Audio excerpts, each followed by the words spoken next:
My Monday morning started out like any other typical Monday morning. I was driving my Model X around with my face plastered on the side, and all of a sudden, I got hit with a notification from Reddit's Poverty Finance subreddit, where this person was lamenting that on his way to the bank to go pay rent, he overcame the urge to stop at McDonald's to buy a burger. Because previously he had heard a McDonald's ad or whatever and thought that sounded really good, so he got a burger, and then he got into this bad habit of getting a burger every time he went to go pay rent. And that was starting to add up because he would literally get a burger every time he went to pay rent.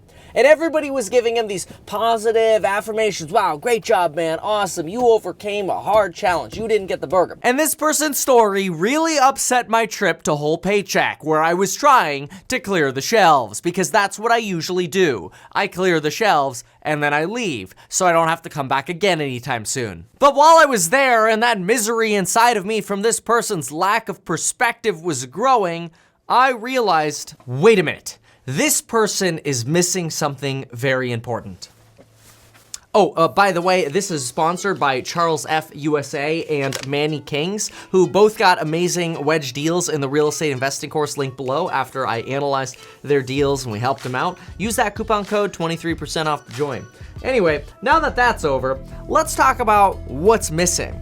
This, in my opinion, is the spend spectrum. And no, I'm not talking about Spectrum Internet, but I'm talking about something that also has another side to it. You'll see the whiteboard's bent in half because I'm trying to make the analogy here that this is what people mostly see and they forget about what's on the other side. So we're gonna talk about this, and we're gonna use this to help us understand why minimalism can be problematic. See, most of the time when we talk about money, people associate themselves or categorize themselves as being at a certain level of spend. For example, you have lean fire, who are the people who are trying to be financially independent and retire early, and they spend very little money and they plan to retire early and continue spending little money. Then of course you have fat fire, which is spend less now to be financially independent, retired early, but retire early in a way where you can spend money and enjoy life. And then of course the evolution continues. You've got penny pinchers, everybody knows those people in life, the people who don't want to spend money, and when they do, they pinch every freaking penny. These are sometimes known as grinders, that is, they'll put saving money above preserving relationships. Then you've got the frugal type who just choose not to spend money so they don't have to worry about grinding people. No, thank you. But when they buy stuff, obviously they're still couponing and trying to save money, much like the thrifty people, except the thrifty people, they'll spend more. They just make sure that every time they do spend, they get the best possible deal without kind of ruining relationships. Steve-o!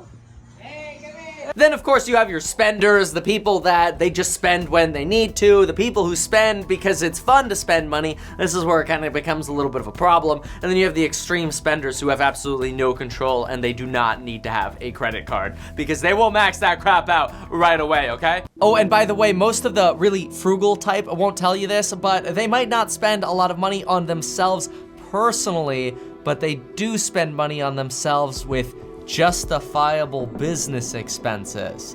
So there's a little bit of a blurry line there, okay? So be careful with what you see online. So most people associate themselves with some position along this spectrum. And if I were going to place myself on this spectrum, I would probably go ahead and put myself right where this thrifty option here is. It's sort of in the middle. I'm not professing to be an extreme saver, but when I do spend money, I like to make sure I'm getting the best possible deal. This isn't to say that any of these extremes is bad, but the other side is what's gonna give us a whole lot of clarity when it comes to money, success, and ultimately happiness. Now, let me first say, a lot of people argue that you should be in this sort of lower category of spend, and you should save your way to wealth because it'll actually make you less stressed.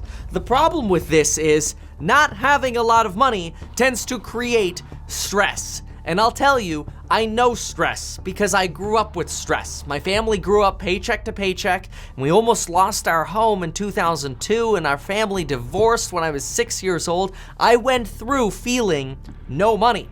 I also went through feeling that, oh crap, I gotta make payroll and I gotta pay my employees stress, where I have that feeling of I have so many expenses that I have to work, otherwise things will be worse. Both of these extremes are bad. And I've realized that the spend area usually doesn't change your levels of stress. To me, there's only one thing that changes your levels of stress. And this is the same solution that's gonna help that poor poverty finance person that doesn't realize, wow, dude, have you ever heard of banking autopay or a 49-cent stamp so you could mail your rent and not be tempted by the frickin' burger while you're wasting time driving to the bank to pay rent? And that's called perspective. Gary Vee told me I had one. You got your perspective. And see, that's where we can go ahead and flip the whiteboard and realize there is a wealth spectrum.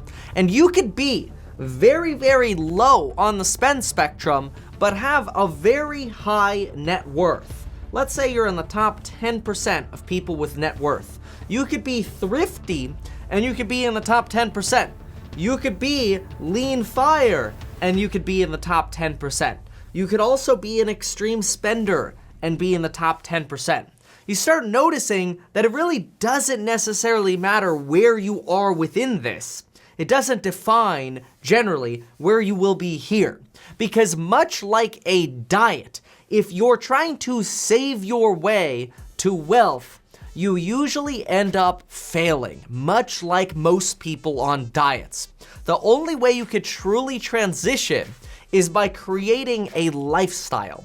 And I'm about to introduce something that I call the minimalistic style of investing, which comes with 4 very important principles to help you figure out how to gain wealth, which are much more important than figuring out how to get the best deal on a coupon or the best credit card bonus offer, although I do like credit card bonus offers because who doesn't like free stuff? But see, the real problem for our Reddit user is that he might be down here below lean fire because he just has no money to spend at all. His wealth might possibly always be in the bottom 5% of people's wealth, because the only thing this person is focused on is their spending.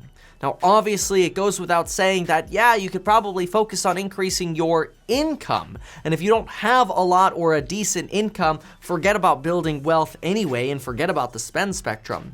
But what's more important to me are the 4 principles of minimalistic investing. Let's get into those.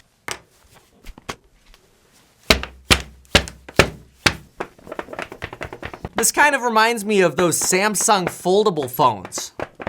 Oh, and pause for a moment and take a look at this spend spectrum. If you can see yourself moving down this spend spectrum, that is saving money and still being happy, you should do that because you will then be able to invest more and, yes, retire earlier. However, that move down the spectrum should stop as soon as misery happens in your life, because as soon as you start feeling miserable about saving, you will resent investing and you'll actually end up doing it less. Step number 1 for living the lifestyle of the minimalistic investor, you must invest where you have a competitive advantage. Ask yourself this: why was Warren Buffett so successful? He was so successful because he stayed focused on one thing. Finding companies that A, he believed in, and B, he believed were under market value.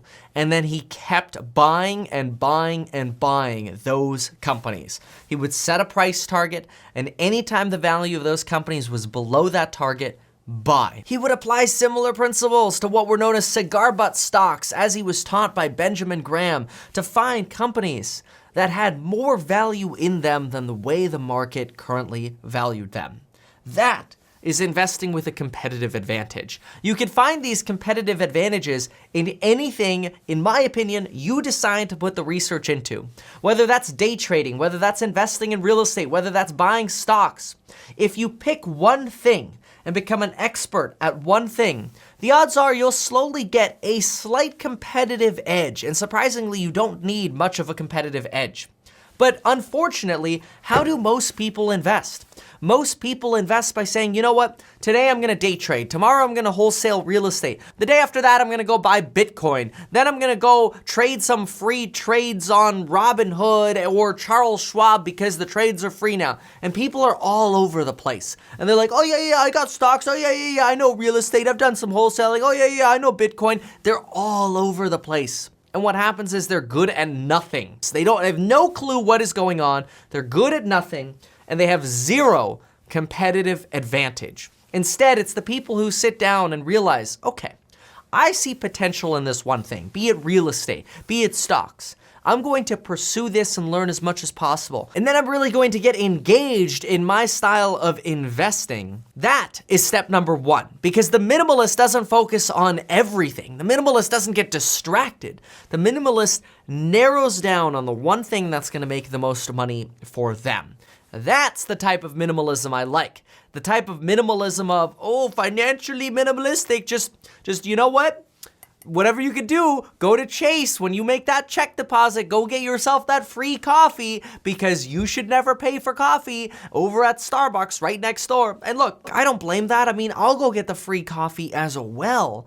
But to live a life only off free coffee is one that isn't very fun when you could be focused on the 4 minimalistic principles of investing instead. Let's get to the second one. Step number 2, you must be able to replicate or repeat what it is you're investing in. Warren Buffett didn't get rich buying one company and then hanging out.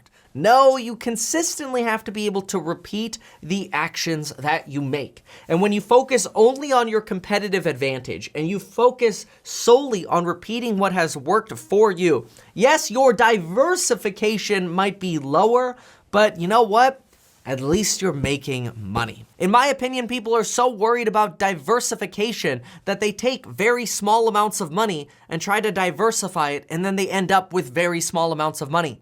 I would rather, with small amounts of money, have almost no diversification, but invest where I have a competitive advantage to keep repeating what I believe in. Now look, for some of you, this might be index funds. I'm not the biggest fan of solely investing in index funds because there's also the element of if you're not engaged and it's too boring, you might actually forget to invest and forget to be a minimalistic investor. See, for you to live the lifestyle of an investor, you should constantly be thinking to yourself, okay, if I end up spending less this month, I can go through my steps. I can go analyze another stock. I can go analyze another property. I get to go be an investor again. I get to reinvest. It's oftentimes the fully automated index fund method that ends up so boring for people that they don't end up regularly investing, which in my opinion is worse than choosing your own investments. Because I know there's a lot of thought and a lot of argumentation, a lot of research that'll say, oh, well, if you just give your money to an index fund, it'll always do better than you can on your own.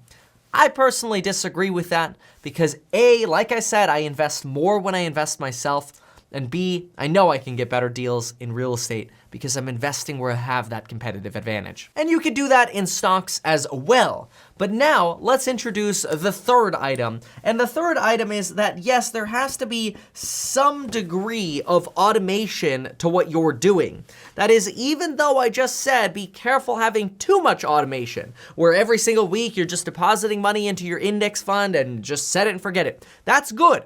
I do that as well.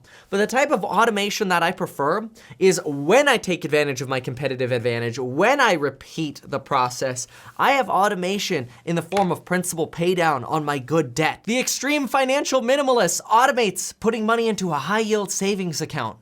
I have my tenants automate my principal paydown and growth over time because I buy in areas with increasing populations is pretty much also automatic. So for the automatic, I'm gonna put a little asterisk here because you don't want it to be so automatic that it's boring.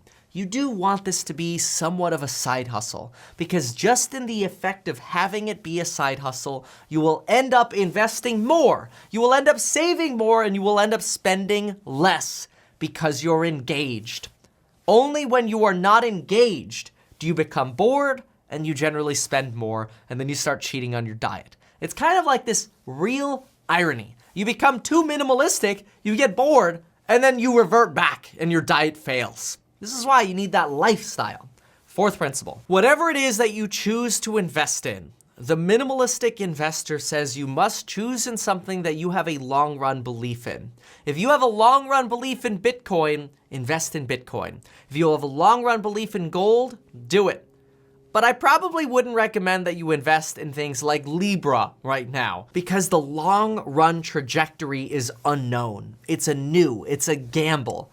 And anything that you gamble on is very difficult to repeat. Now, obviously, you can stress yourself out by spending like crazy, but generally the goal of minimalism is to be in a place of comfort. The more wealth you have, the more comfort you have.